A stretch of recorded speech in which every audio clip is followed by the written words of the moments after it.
سیرت کے لفظی معنی ہی بنتے ہیں چلنے کا طریقہ۔ تو حضور علیہ الصلاۃ والسلام کی زندگی میں جو کچھ ہے اس طریقے کا مفہوم کیا بنتا ہے اور اس سے ہمیں سبق کیا ملتا ہے، یہ حاصل کرنا، اس کو سیکھنا، یہ ہے اصل میں سیرت اور سیرت کا جلسہ۔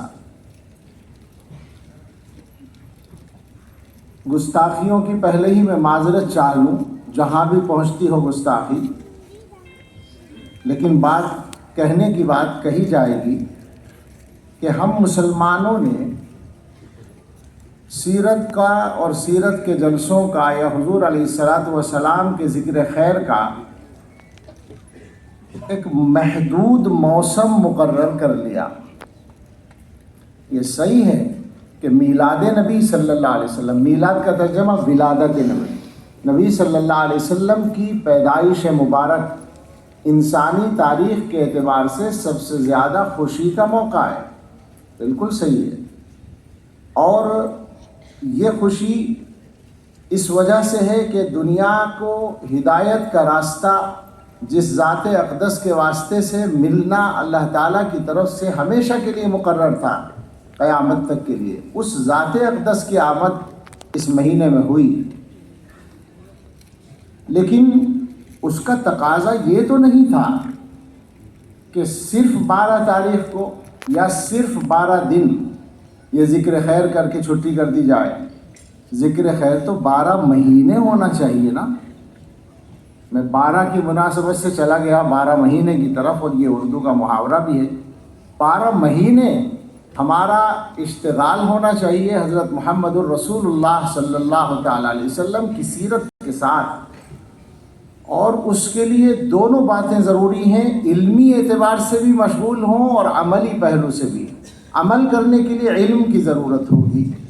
اگر یہ جائزہ لیا جائے کہ مسلمان حضور علیہ الصلاۃ والسلام کی سیرت کو کتنا جانتے ہیں، مولانا تو سیرت کی گہرائی کی بات کر رہے ہیں، میں کہتا ہوں صرف ظاہری اقوال اور اعمال اور واقعات کو کتنا جانتے ہیں، تو مسلمانوں کی اکثریت قطعی طور پر اپنے محسن اور کائنات کے محسن سید الاولین والآخرین رحمۃ للعالمین حضرت محمد الرسول اللہ صلی اللہ تعالیٰ علیہ وسلم کی حیات اقدس کے بڑے بڑے واقعات سے ناواقف ہے۔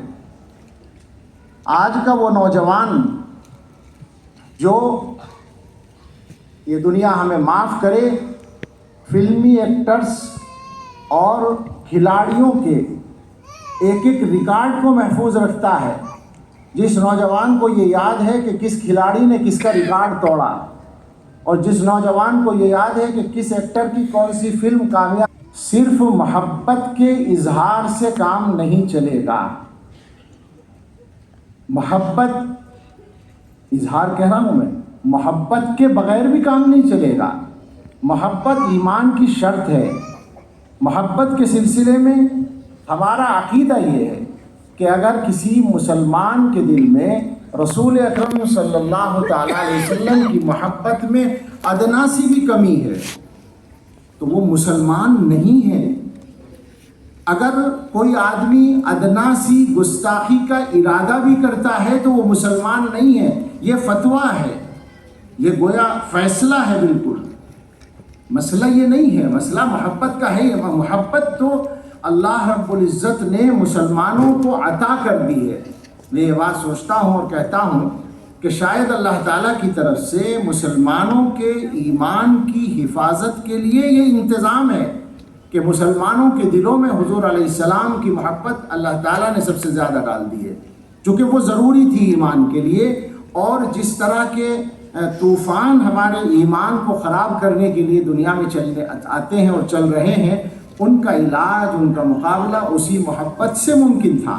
اس کے بغیر ایمان بچنا مشکل تھا۔ تو یہ تو اللہ تعالیٰ نے انتظام کیا ہے۔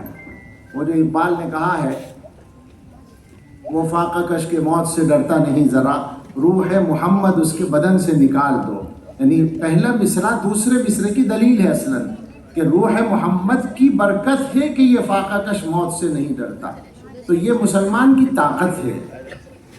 اور ہم تو یہاں تک کہیں گے، اور یہ بات بھی ہم سب کا ایمان ہے کہ دنیا کا ہر فن اور دنیا کی ہر صلاحیت اور دنیا کے میدانوں کی ہر ترقی اس وقت تک نامکمل ہے جب تک وہ حضرت محمد الرسول اللہ صلی اللہ تعالیٰ علیہ وسلم کی رہنمائی سے مزین نہ ہو۔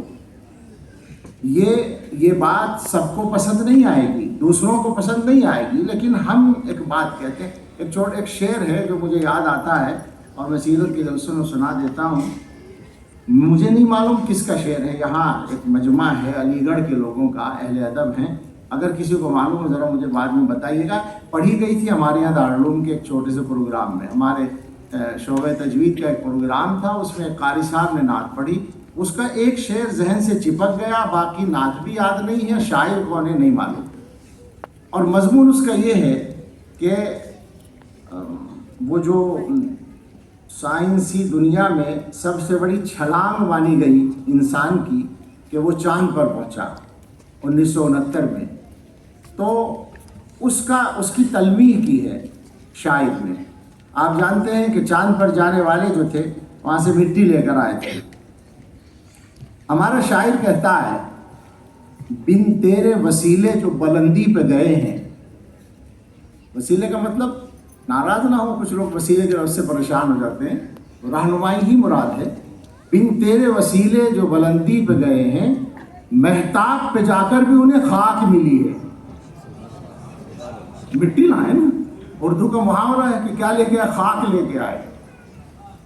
یہ ایک نظریہ ہے، اور اسی کو میں کہنا چاہتا ہوں کہ دنیا کے ہر فن کو ضرورت ہے حضرت محمد صلی اللہ علیہ وسلم کی رہنمائی کی۔ آج کی دنیا پر جو چھایا ہوا فن ہے وہ سائنس ہے، یہ دور سائنسی دور کہلاتا ہے۔ ہر گفتگو کے لیے سائنس کا پیمانہ معیار ہے، ظاہر سائنٹیفک انداز میں بحث کرنی ہے، عربی میں کہتے ہیں البحث العلمی، سائنسی انداز پر بحث۔ لیکن سوال یہ ہے کہ کیا ایمانداری سے سائنس کے ماہرین ہمیں مطمئن کر سکتے ہیں اس بات پر کہ سائنس نے انسانیت کی فلاح کے لیے جو کرنا چاہیے تھا کر لیا ہے؟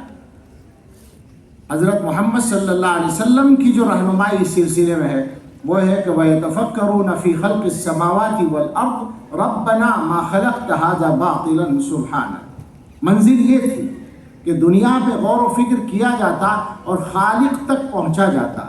میں آپ سے سچ کہتا ہوں کہ کسی کی گمراہی پر اتنا تعجب نہیں ہوتا جتنا سائنس جاننے والوں کی گمراہی پر تعجب ہوتا ہے۔ ان کو تو سب سے زیادہ خالق کائنات کا قائل ہونا چاہیے تھا، لیکن جب سفر غلط راستے پر شروع ہوتا ہے تو منزل بھی غلط ہو جاتی ہے، منزل تک پھر پہنچ نہیں پاتا۔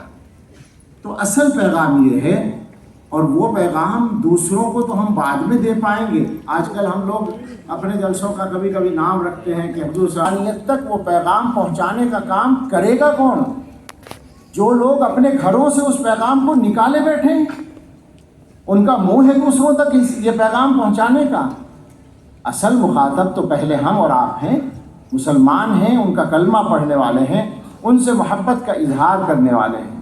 ہمارے یہاں کیا ہوتا ہے کہ ہم ان کی سیرت اور ان کی سنت کا جو حصہ ہمارے مزاج اور ہماری خواہش کے مطابق ہوتا ہے اس کو اپنانے کے بعد سمجھتے ہیں کہ ہم نے حق ادا کر دیا۔